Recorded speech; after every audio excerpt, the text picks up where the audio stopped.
সামনে দাঁড়াও, সামনে দাঁড়াও। সম্ভব না। এই যে হাটের যে টাকাটা নিচ্ছে এটার বৈধতা কি? এই যে হোটেলগুলো করতেছে এটার বৈধতা কি? ঠিক আছে,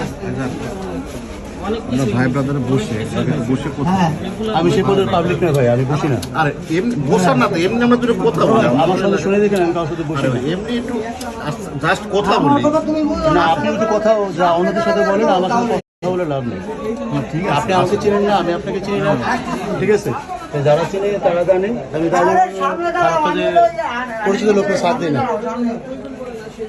আপনি কি হাটের দায়িত্বে? আমার পাশে দোকান আছে। আপনার দোকান বাসা কোথায়? পাশে এক নং সড়কে বাসা। আচ্ছা, আমি আপনার কাছাকাছি প্রতিবেশী। আসেন একটু কথা বলি। একটু কথা বলবো না, কথা বলি। আমি একটু উল্টা কিসেমের লোক ভাই। এই জায়গায় এই যে কিষানরা এই যে টাকা পয়সা এই যে এত দূর থেকে এসে গরিব মানুষ কামাই করে এটি নষ্ট করে চলে যায়, তাহলে চলে কি? দেখছেন এন্ট্রি সুন্দর।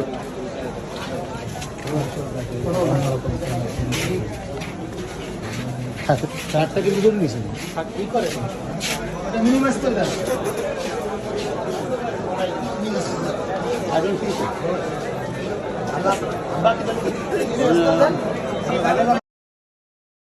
বের করে দেয় যখন কেউ আসে রেড দিতে, পুলিশ বা অন্য সাংবাদিকরা। আমরা বড় বাড়ি, আমরা যা অন্যদের সাথে বলেন, আমার সাথে কথা বলে লাভ নেই। ঠিক আছে, আপনি আমাকে চিনেন না, আমি আপনাকে চিনি না, ঠিক আছে? যারা চিনে তারা জানে, আমি এগুলো বের করে দেয় যখন কেউ আসে রেড দিতে, পুলিশ বা অন্য সাংবাদিকরা। তখন কোনো যদি এরকম রিস্ক থাকে, এরা এখান থেকে এই পাশ দিয়ে পকেট গেটে দিয়ে বেরোয় যায়। আমি দেখাই, এন্ট্রি দেখাই।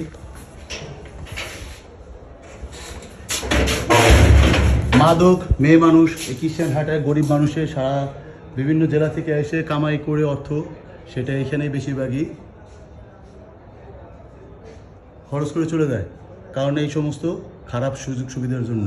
আর প্রশাসন, সাংবাদিকরা দীর্ঘদিন ধরে যারা নলেজে আছে তারা কোনো ভূমিকা নেয়নি, কারণ তাদের মধ্যে একটা নির্দিষ্ট মাসোয়ারা ভিত্তিক টাকা লেনদেন হয়। এখন যাতে সেটা বন্ধ হয় সে ব্যবস্থার জন্য এখানে আসছে।